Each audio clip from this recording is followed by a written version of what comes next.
Man tawag paksiw, no? Kinahanglan na magluto ka ng kinunuan katulon ako ni siya proseso. Number 1, tinimplahan ko, nilagyan ko ng mga ingredients.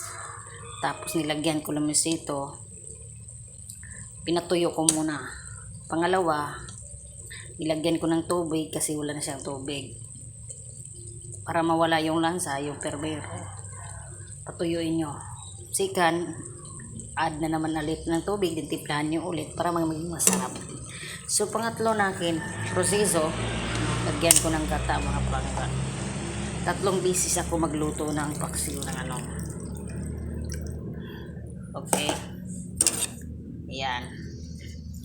Kung magluto ka ng masarap, kailangan hindi mo basta-bastahin magluto ka. Kailangan may halong pagmamahal na with feelings.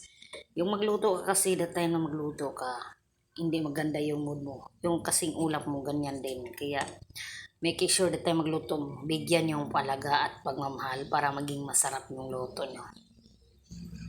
Yan. Ito na, nalagay ko na. No? Kailangan, ispiso nyo para masarap itong luto nyo. Nagkulo-kulo na siya mga prangka.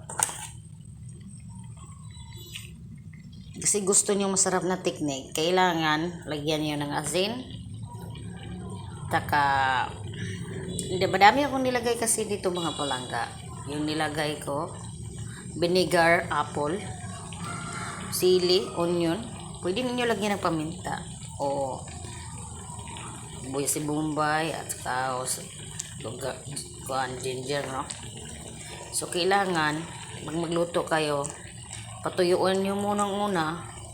Pag natuyo na, saka nyo lagyan ulit ng tubig pag magsayo kayo. Tubig, asin, timplahan nyo, tapos nilagyan nyo na para ganito. Pangatlo, ito na ang gata. Yan. Sarap na, luto na siya.